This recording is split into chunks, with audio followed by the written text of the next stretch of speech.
Hey guys, welcome back to my channel. আমি এখন টুইটির জন্য ব্রেকফাস্ট রেডি করছি, মানে লাঞ্চ বক্স রেডি করছি। সকাল থেকে রাত পর্যন্ত কতবার যে এই কিচেনটা আমি ইউজ করি তার নেই ঠিক ঠিকানা। শুধু আমি নই, আমার মতন অনেকেই আছে। সকালবেলা breakfast, lunch, dinner, snacks time কতবার আমরা এই কিচেনে আসি, আর সবথেকে বেশি ইউজ করি এই কিচেনটাকে।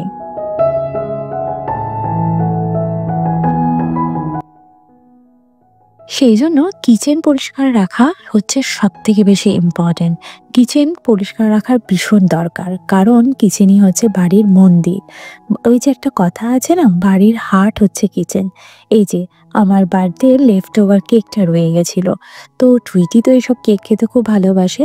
আমি এই আইডিয়াটা কাজে লাগিয়েছি। অবশ্যই নেট দেখেই শিখেছি কেক লেফট ওভার থাকলে টিফিন বক্সটা উল্টো করে রাখলে কেকের উপর এই এগুলো নষ্ট হয়ে যায় না। আর যদি আমি কৌটোর ভেতর রাখতাম না, তাহলে এটা কাট করে তুলতে খুব অসুবিধা হতো। যাই হোক, এখন আমি টুইটির জন্য ব্রেকফাস্ট বানাবো। আর দেখো, কাউন্টার টপের ওপর আমি ডাইরেক্ট কোনো সময় কিছু রাখি না। এখন যেহেতু ওটসটা আমি গরম দুধ দেবো ওটসে, সেই জন্য আমি একটা কোস্টার ইউজ করে নিলাম। আর ওর মধ্যে আমি আজকে একটুখানি মুসলি অ্যাড করছি, কারণ শুধু ওটস খেতে আমারই ভালো লাগে না। টুইটিকে কি করে বলি তুই এটা খা। তো আজকে কোনো ফ্রুটস অ্যাড করলাম না, ড্রাই ফ্রুটস আর মুসলিটাকে অ্যাড করে দিলাম।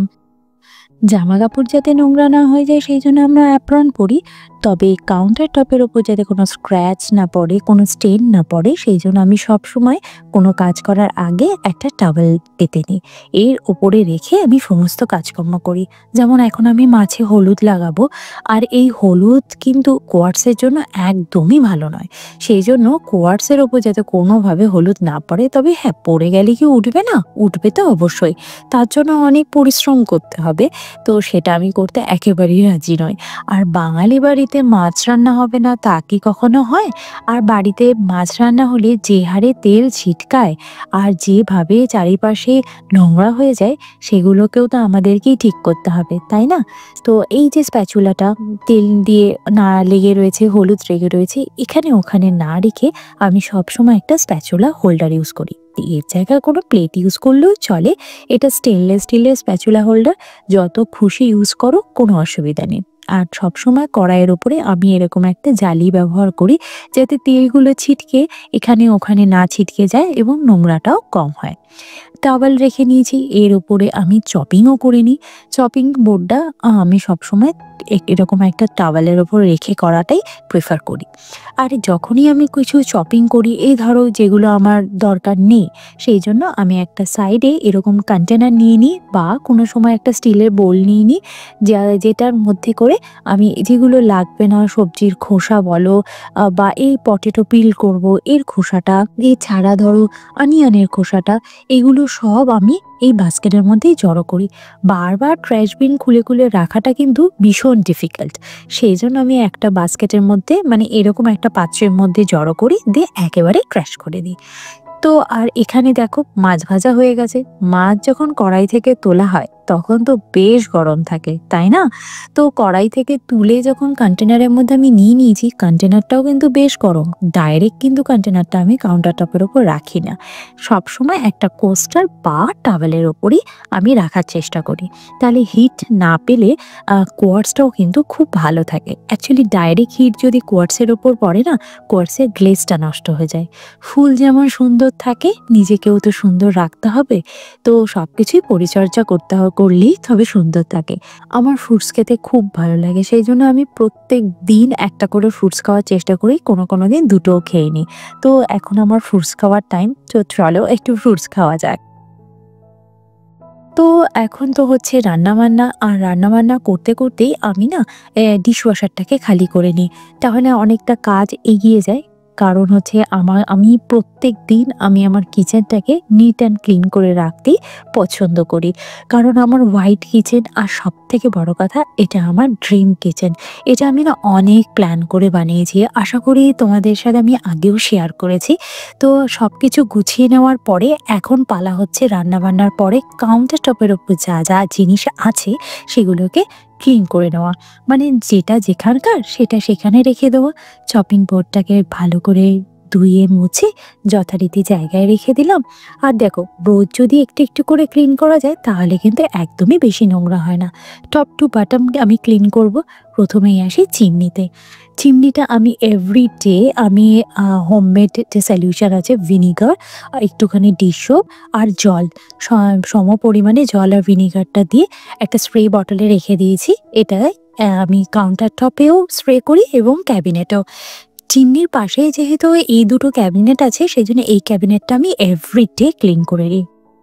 আর এই কাউন্টার টপের ওপরে যে ছোট ছোট জিনিসগুলো আছে, তেল আমার একদমই ছেটে না চিমনিটাতে, কিন্তু তাও আমি একবার করে একটু হাত বুলিয়ে নিই। তাহলে কি হয়, একদম চকচকে থাকে নতুনের মতন। তো যাই হোক, এবার চিমনি ক্লিন করা হয়ে গেছে, আমার পাশের ক্যাবিনেটও ক্লিন করা হয়ে গেছে। এবার হচ্ছে গ্যাসের পিছন দিকে, মানে এই টাইলস এরিয়াটাকেও ক্লিন করে নিলাম। মেইন জায়গা গ্যাস স্টোভ, এটা ক্লিন করা ভীষণ জরুরি। প্রথমে আমি ডাস্ট যেগুলো আছে সেগুলোকে ভালো করে ক্লিন করে নিই। তারপরে আমি এই হোমমেড সলিউশনটাকে স্প্রে করে দিই। দিয়ে কিছুক্ষণ যদি কিছু লেগে থাকে কিছুক্ষণ স্প্রে করে নিই। তারপর একটা নরম কাপড় দিয়ে ভালো করে মুছে নিই। নরম কাপড় ইউজ করি এই কারণে, যাতে গ্যাসের ওপর কোনো রকম স্ক্র্যাচেস না আসে, কারণ এই গ্যাস স্টোভটা আমার নতুন। তো একটু যত্ন করে ব্যবহার করতে হবে আর কি। তার পিছন দিকটা আমি ভালো করেও এরকম করে ওয়াইপ করে নেবো। গ্যাসের তলাটাও কিন্তু ভালো করে ক্লিন করা ভীষণ জরুরি। আর এই গ্যাসটা না প্রচণ্ড ভারী, মানে এক্সারসাইজ হয়ে যায় বেশ ভালো মতো হাতে। তো একটুখানি স্প্রেও করে নেবো ডাস্টটাকে ক্লিন করে নেওয়ার পরে, যে ভালো করে আমি এটাকে ওয়াইপ করে নেবো। কাউন্টার টপ বা ক্যাবিনেট মোছার জন্য আমি একদম নরম সুতির কাপড়ই ব্যবহার করি। আর এই চপিং বোর্ডগুলো যেহেতু মানে কুকটপের রাইট সাইডেই থাকে, সেজন্য একটু করে আমি ওয়াইপ এভরিডেই করে নিই।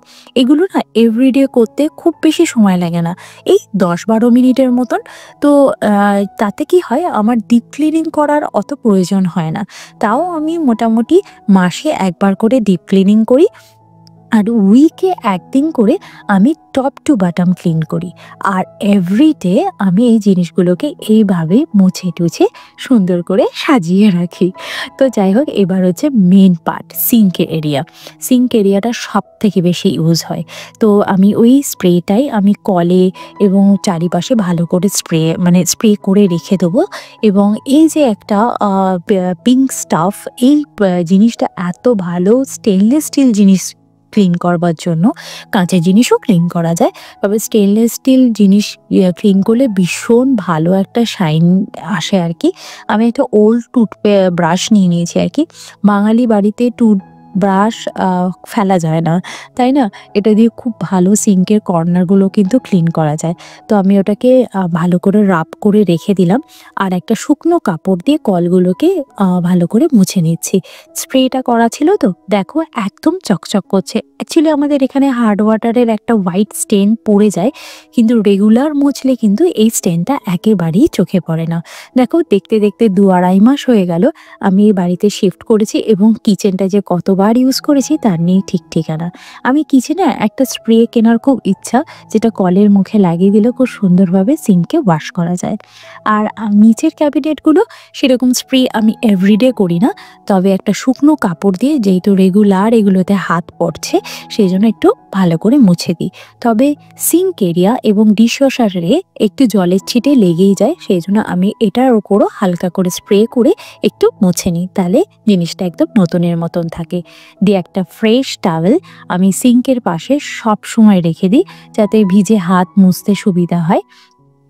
আর একটা টাওয়েল আমি রেখে দিই সিঙ্কের ঠিক পাশে, আর একটা হচ্ছে গ্যাসের পাশে, যাতে এদিক থেকে হাত মোছার জন্য ওইদিকে যেতে না হয়। আর এই যে লম্বা ক্যাবিনেটটা রয়েছে, এই ক্যাবিনেটটা কিন্তু আমি মোটামুটি উইকলি ক্লিনিংই করি। বৃহস্পতিবার করে যে আমার ক্লিনিং রুটিনটা আছে, সেটা আমি বৃহস্পতিবারে ওই কিচেনের এই একটা টপ পার্টটা আমি ক্লিনিং করে থাকি। যারা যারা আমার উইকলি ক্লিনিং রুটিন দেখোনি, তাদেরকে আমি ভিডিও লিঙ্কটা আই বাটনে দিয়ে দেবো, তোমরা দেখে নিতে পারো। এইভাবেই আমি রোজ আমার হোয়াইট কিচেনকে ঝকঝকে তকতকে করে রাখি, একদম নিট অ্যান্ড ক্লিন।